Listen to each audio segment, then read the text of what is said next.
G'day guys, today we are talking about none other than the straight bar or barbell bicep curl. Fantastic exercise to build your biceps. However, a lot of people do this exercise horribly wrong. So today we're going to go through how exactly to execute this lift so that first of all you don't look like a flog in the gym doing all sorts of weird things like so, and secondly to gain the most amount of muscle out of doing this particular exercise. Right, let's target the flog-like patterns. What we need to understand is that our biceps are actually small. And I don't care who you are, your biceps are small in relation to every other muscle within your body. Okay, they're two, bi meaning two. Now, with this small muscle comes a lighter load. It's as simple as that. So when you see people loading the bicep curl up and you're doing these little pissy little reps, okay, they are not who you want to idolize, because what we know about a muscle is this. With a bicep, especially a bicep, is that at this point, at our full length and our full range of motion, at this point here, we are at our most vulnerable, and therefore that's where the most amount of damage is going to occur to the muscle, where the most amount of growth will accumulate over a period of time. So doing these half reps are a waste of time. Now, why would people do half reps? Well, we are at our strongest through the bicep in this position here.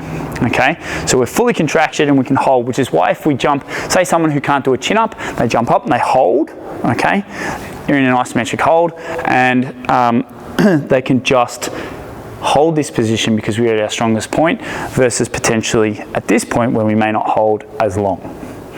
Okay, now what we also need to understand is that this exercise, oddly enough, is a full body exercise. And although we don't act, or we don't stimulate, or we don't use any other muscle bar our biceps, we actually have to have a lot more muscles involved in order to keep ourselves nice and stable.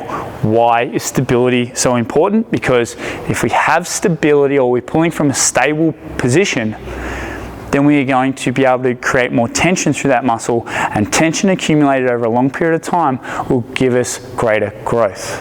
Think of it this way. If we have an athlete who stimulates their bicep 85% out of 100, and an athlete who stimulates their bicep at 95% out of 100, and they go over a long period of time, it's pretty evident that the 10%, or the more stimulus by 10% is going to be the better athlete over a prolonged period of time. They're going to be 10% bigger biceps, and so on and so forth, right? Now, that being said, you might actually find that in order to stimulate and burn your biceps out will actually require a lot less potential effort, because you're not having to move such large amounts of load. Right? And what we also know about the smaller muscles is that they actually respond well to larger volume. So maybe your bicep curl range shouldn't be, not that there's anything wrong with 6s and 8s, but maybe to begin with, start at 10s or 12s, even go 15, 20, okay, for the biceps. All right, so let's talk about our full body setup. One of the ways people cheat with this particular exercise is they come up onto their toes, okay, so we're up and we're curling. All right, they use their ankles. Number two way is that they bop, so they do a little half mini squat to get it up. Number three is their hips. They're using the hips as a momentum generator through this position here. So what do we do in order to get rid of all of that and make sure that's not a problem? Well, first things first, we're going to screw our feet in, which is going to cause our knees to go out. When our knees go out, our bum comes on. Okay, so now we have taken out 2, possibly even 3 of the motions, because we don't want to move our hips.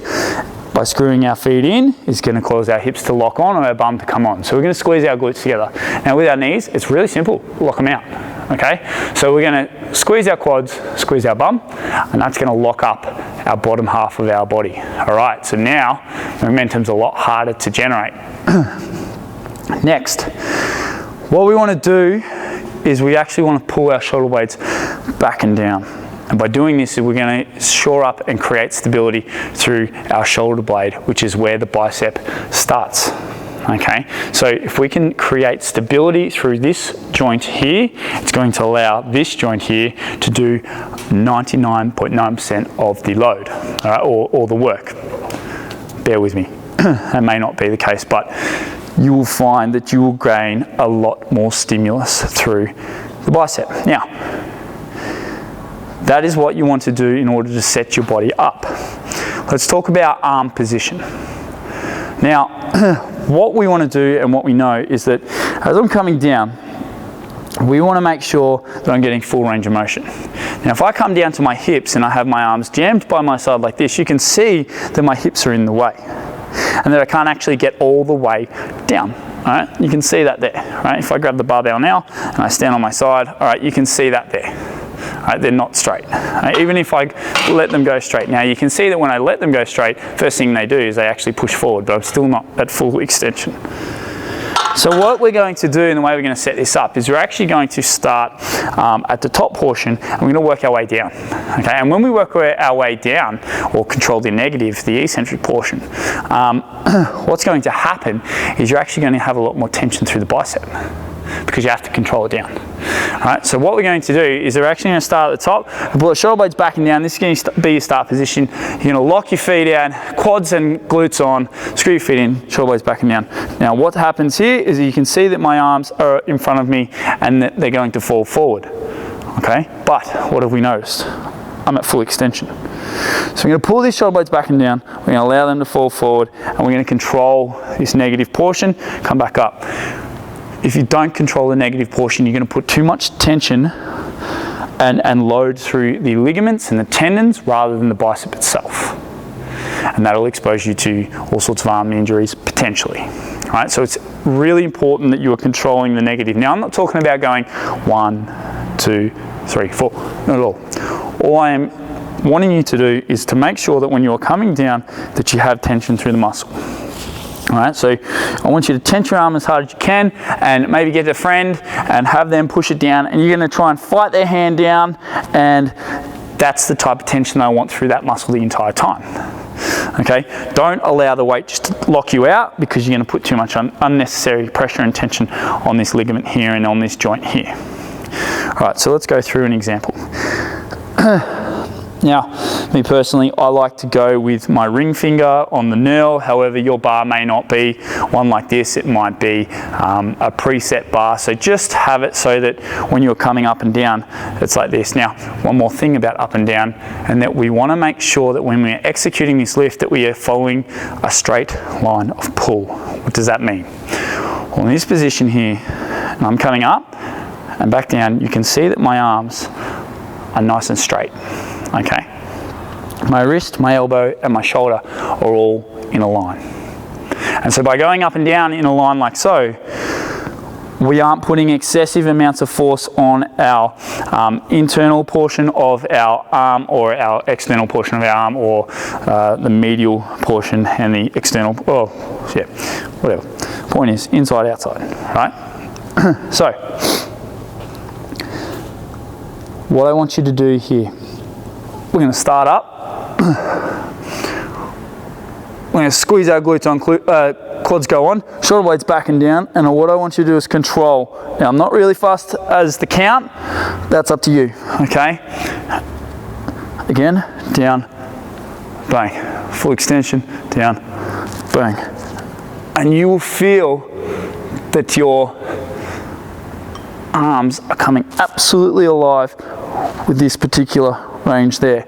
We're all the way down, all the way up. Now avoid swinging, avoid losing your shoulder blades, because when these little habits start to creak in, all of a sudden you find yourself doing this and losing that tension through the bicep. Remember, tension and stimulus accumulated over a long period of time create a hypertrophy results, and that's why we do this and put ourselves through all that pain, is because we want to know that what we're doing will give us what it is that we're after. There's no point sitting in the gym looking like a hero, moving 150,000 kilos and your biceps be this big, when you can pull your shoulder blades back and down, keep the tension on, make your biceps look however you want them to look, and you know, acquire the result that you're after.